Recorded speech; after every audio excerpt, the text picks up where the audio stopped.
I am so excited for today's video. We're going to be talking about the advantages of being an entrepreneur versus the disadvantages of being an entrepreneur. Pros and the cons, the pros and cons. It's nice that you get prepared, nice that you kind of know what to expect, because what we're going to be talking about are the pros and cons, which are pretty common to most people who do venture into their own businesses. Hey, what's up, beautiful people? Welcome back to my channel. My name is Samantha and I make entrepreneurship videos because I'm a lover of all things entrepreneurship, personal development, travel, so on. Just a good life, basically. So I hope that you will like this channel and that you will subscribe and hit the notification bell so that you never miss out on any future videos. Today we're going to be talking about one of my favorite topics. There are pros and cons to absolutely everything. Whether you're going to be an employee or an entrepreneur, there are always going to be advantages and disadvantages. So before we get to looking at the pros and cons of being your own boss, of being an entrepreneur, if you haven't seen yet the video that I did on the business mistakes to avoid, you have got to watch that video, especially if you're somebody who's considering starting your own business, or maybe you're already in business and you're looking for more efficient ways to run your business, to run your enterprise, to be more profitable and to avoid losing money. You have to watch this video. I'll leave it linked for you in the cards and in the description box below, because I lost $100,000, and in that video I was talking about all the lessons that I learned, or what I should have done better, or what I should have done differently to get better results. So having wasted so much money, I still want to share more information on the lessons that I've learned from there. So today we're going to be talking about the advantages and the disadvantages, just to prepare you. And if you are already in business, you may identify with some of these advantages and the disadvantages, because it's quite common that as an entrepreneur you will feel or experience one or more of these advantages and disadvantages alike in your career as an entrepreneur. So anyway, without wasting any more time, let's get into today's juice.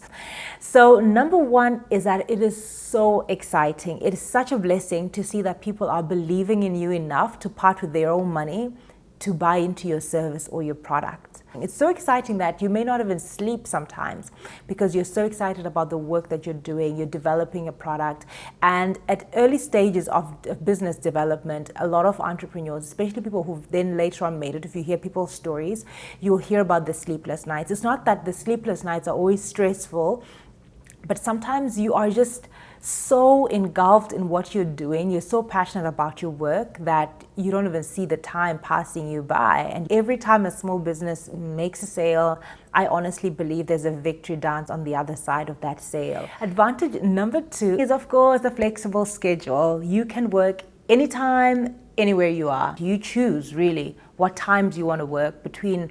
Do you want to work late at night, early mornings? Do you want to work at the beach? Do you want to work from home, or do you want to have an office?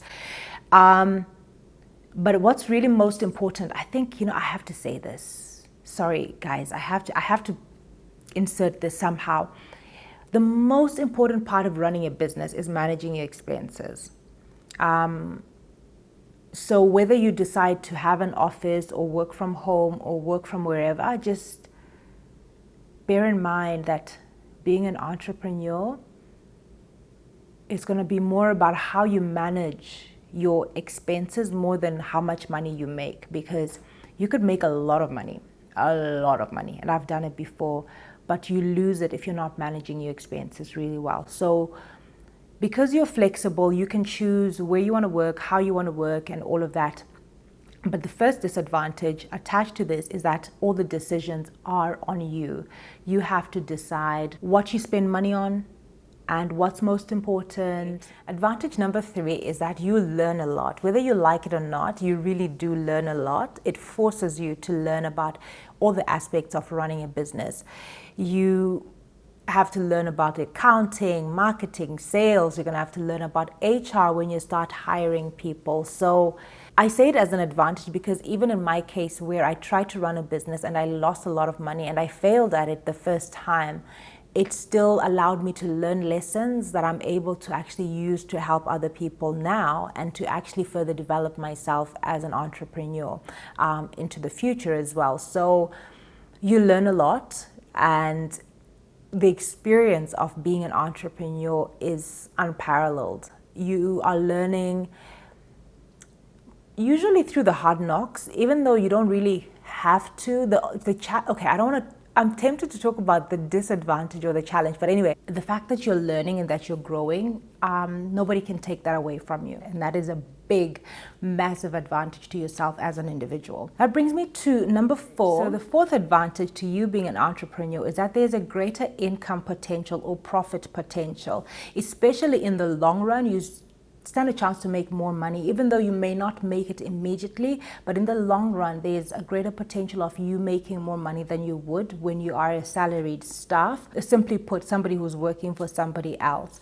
So there's a greater profit potential on your efforts from you running your own business, because ultimately if you manage your expenses really, really well, you can maximize your profits, therefore making more money, as opposed to being a salaried staff, because there's a cap to how much you can really earn within somebody's organization, and somebody else determines that. But when you're your own boss or an entrepreneur, you determine how much you actually make. So in the long run, you actually stand a chance to make more money. And the secret to actually making a lot more money, or to making the most or maximizing your profits on your efforts, is to develop systems that allow you to scale up on your operations. You have to develop systems, because as long as your business depends on you or a group of individuals being there or physically doing a certain thing, you're limiting, or you're putting a cap or a ceiling on how much you can actually potentially make. So the point is to scale up and to quickly, very quickly, develop systems that allow you to scale up on your operations and therefore maximize your profit. Advantage number 5 is that being an entrepreneur allows you to express yourself freely,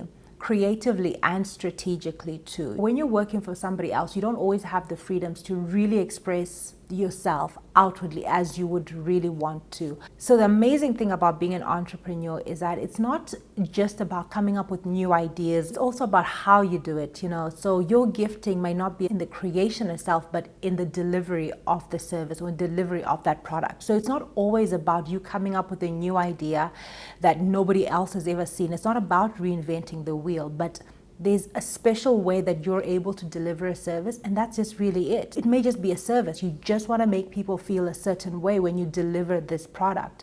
So being an entrepreneur gives you that freedom to express yourself freely, to pursue your cause, and to just fulfill your dream, your passion. So at certain stages of your development, you're going to be able to hire people. So advantage number 6 to you being an entrepreneur is that you get to choose your own team. It's really nice, but also really scary to come to the point where you're starting to hire people. So do it wisely, because your team can either make you or break you. I would say when you start hiring people, get to know yourself first and really get to know what are your strengths and your weaknesses, especially your weaknesses, and kind of start focusing your strengths to your task. Like assign your task, your personal tasks to your strengths. So if you're creative, focus on that. So if you're not very organized, get somebody who's very organized and a perfectionist as your administrator for obvious reasons. You need someone with those strengths. And kind of think ahead of time what role you really want to play in your company or in your business. Because when you're starting, you're generally wearing so many hats and you're doing everything. You're buying, you're maybe even doing your own photos for your products, you're posting online, and you're doing all of these things. You're doing everything on your own. But now when you have a team, you have delegated, you give them responsibility over certain aspects of the business, and then you have to trust them, really. So when you trust someone with a certain part of your company, really trust them. I worked in a company where our boss, who was our managing director, was he the managing director? Yes, was the managing director. I think he had issues with trust or really relinquishing control, because anything that I needed to do, anything marketing needed to do, PR, HR, anyone, even the buyers, everything had to go through him. So he actually created a bottleneck within his own organization, because when he started this business many years before we joined, he did a lot. So he didn't actually realize that the business was actually now 15 years old, and he didn't need him to make the decisions that he's making, but it would be like to a degree that even a photo shoot, he wants to be involved in the photo shoot of a product, but he was involved in all the nitty-gritties that, to a degree, it disempowered us as his employees, and we were not effective. And after a while, we actually stopped having initiative, and we stopped driving, the company to greater heights. And unfortunately, the company didn't do very well thereafter. But this is one of the reasons that I feel like that company I worked for could have done better than where it's at now if the boss was able and willing to really trust the people he's put in that position to take control or to take charge over a particular element of the business. So building your team is going to be exciting. But it's one of those things that you really, really need to think carefully about. And advantage number 7 to you being an entrepreneur is that there is unlimited growth. You don't have to be limited to somebody telling you when you qualify for a promotion and how long you need to work to qualify for this or for that. The personal growth is it's exponential and it's unlimited. I don't even know. This is like the best thing ever. Your potential is not limited by any person. If you've worked in a company before, you know how hard it can be to actually progress in your career. And honestly, truth be told, there aren't enough spaces in an organizational structure at the top for all of us to be supervisors or for all of us to be managers or directors, etc. So I personally think that as an entrepreneur, you have a greater chance of feeling more self-actualized, I guess, especially if you're somebody who's decisive, who knows what they want, and you're able to hold your own. Then definitely being an entrepreneur is something for you to consider. And chances are, if that's your kind of personality, the advantages are always going to outweigh the disadvantages. But anyway, having said that, let's now jump into the disadvantages of being your own boss. I think while I'm talking about the disadvantages, I also really like to counter the disadvantage with what you can do to remedy this or to cushion the fall. Definitely have a sound business plan. You need to have a roadmap,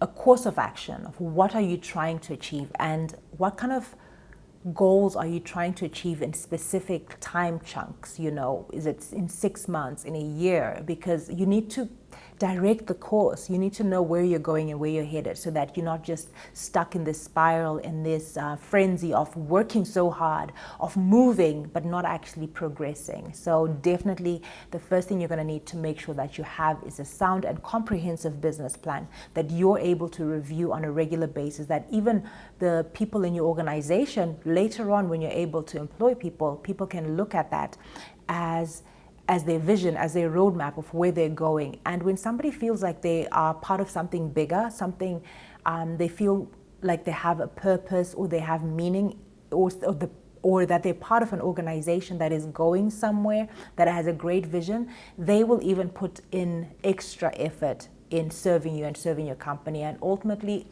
boom! That's going to be exponential growth for you and your organization. So disadvantage number 1 is that there's literally no formula for success. Businesses in the same industry, one can be doing well and one can be failing. However, there are principles that govern good business management which you can follow to achieve greater success. And taking lessons from other people who have failed and done things wrongly, you can take those lessons to improve or to at least start from a better position and to shorten your learning curve. But the disadvantage here is that there's no one size fits all. So what may have worked for me may not work for you.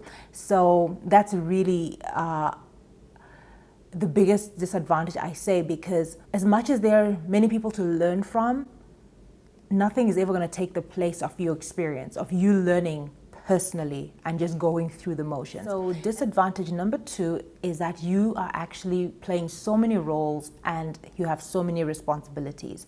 One moment you're the designer, the next minute you're the procurement officer, the next you're the marketer, the salesperson, you're the accountant.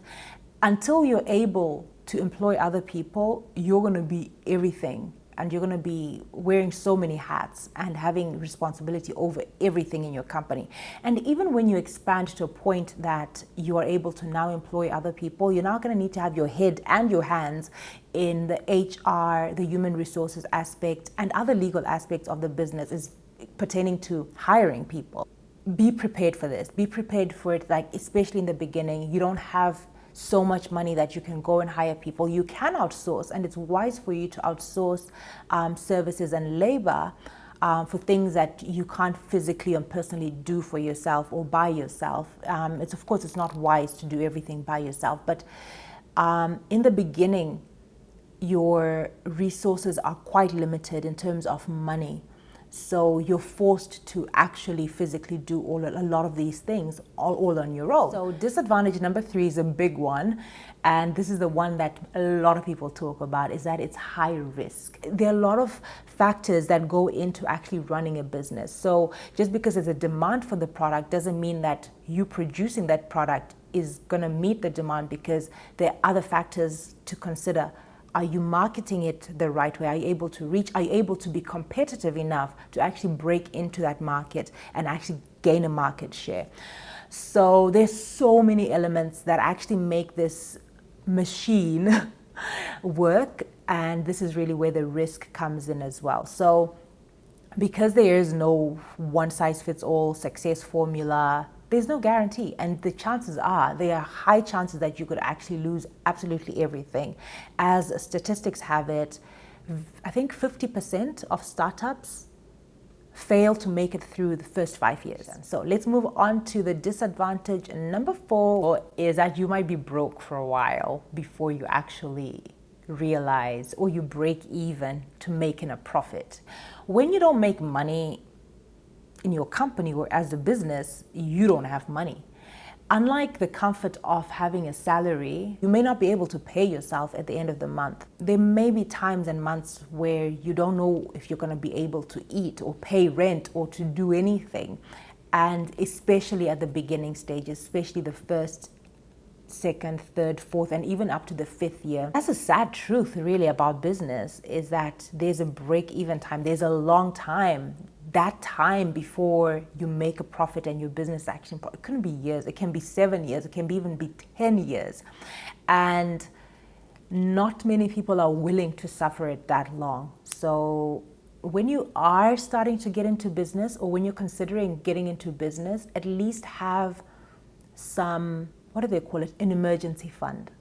Have enough money to sustain your monthly living expenses for at least 12 months if you're getting into business. So the general emergency fund should just last you maybe 3 to 6 months while you're looking for another job. But if you are looking to actually being an entrepreneur, you need to extend this to at least a minimum 12 months to 24 months, that you actually have enough money, or you have made some sort of investment, or have some passive income that's coming in that's able to accommodate your monthly expenses, and you have to stay within that in order for you to actually survive.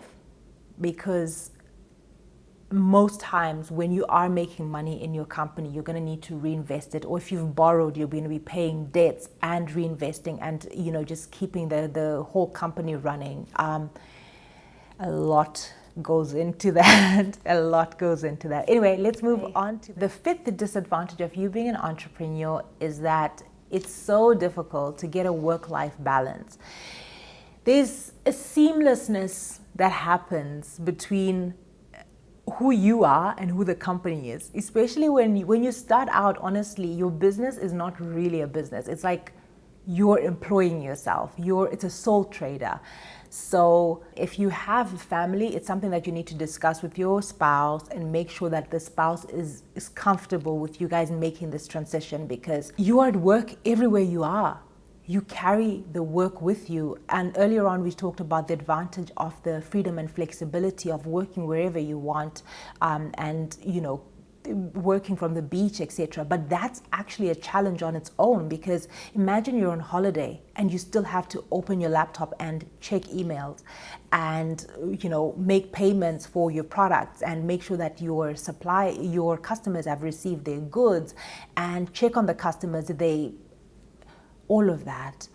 So it really makes it really difficult for you to have a work-life balance. That's it. That's what I was looking for. A work-life balance. It's almost impossible. It's almost impossible. Even when you're sleeping, your mind is working. It's really, really hard to rest, to get a real good quality rest when you are an entrepreneur.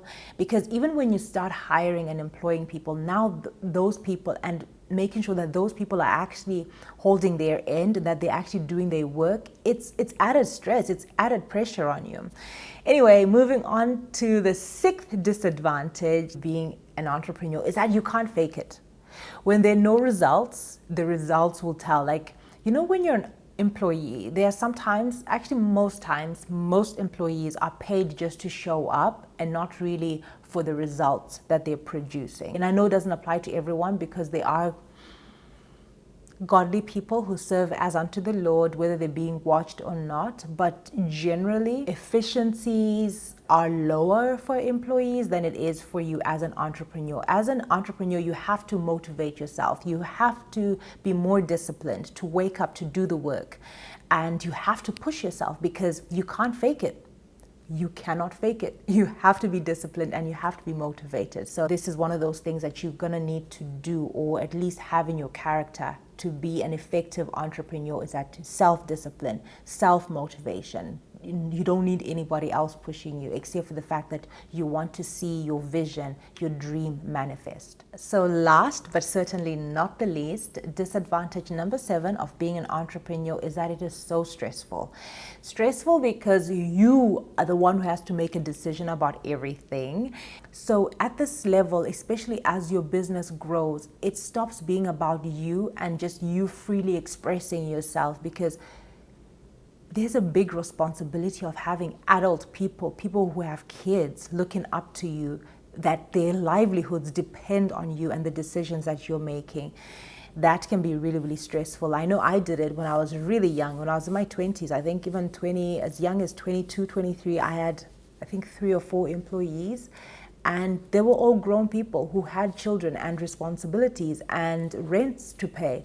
So that actually is like the biggest part of the stress that you have, especially if you're somebody who's trying to do well by people. You really can, you can go through a lot of stress because of that. It's no longer just about you pursuing your dream. You're wearing so many hats, you're managing so many people, or at least managing so many aspects of the business, because you're the one who has to maintain or to follow up on the whole and the bigger vision of where the company is going. It's your responsibility to steer and to direct the company in that direction, upwards, you know. So, and in encouraging people to show up for work and to put out their best, to be efficient, you know. There's just so many moving parts, so that's really, really stressful. And as if it's not enough, there's also the stress of the legal elements of running a business, from the banking side, the tax side, the HR side. It's quite stressful, to say the least. I hope that you have what it takes to be an entrepreneur, because ultimately I personally feel like the advantages outweigh the disadvantages. But then again, the decision is really up to you. It's not everybody who's got that zeal or the flair and aptitude and or desire actually to be an entrepreneur. So if it's something that you're considering, definitely weigh the options, count the cost, because I'm employed. And again, if you want to check out the videos, I've done videos where I talk about this and why I've come to employment and all of this stuff. So I really respect people who go through the employment side, because there are so many advantages that you actually have in serving other people and being an employee. So if you, at the end of this video, feel like the disadvantages actually outweigh the advantages of being your own boss, don't even worry, it's all good and you're not alone. So I hope ultimately that this video will help you to weigh the costs and weigh the options and make a decision that is perfectly suited for you. I really hope to hear from you, so chat with me in the comment section below. I personally respond to each and every one of your comments. Follow me on Instagram and let's chat. Hit me up in my DM on Instagram at iSamanthaDika. I also have another YouTube channel where I talk about relationship, love and dating, that kind of stuff. If you are into any of that stuff, definitely check that channel out. It's called Relationship Sam. And other than that, I hope that you've gotten some awesome value from this video. Give this video a thumbs up if you have liked it. Subscribe, and I will see you on the next one.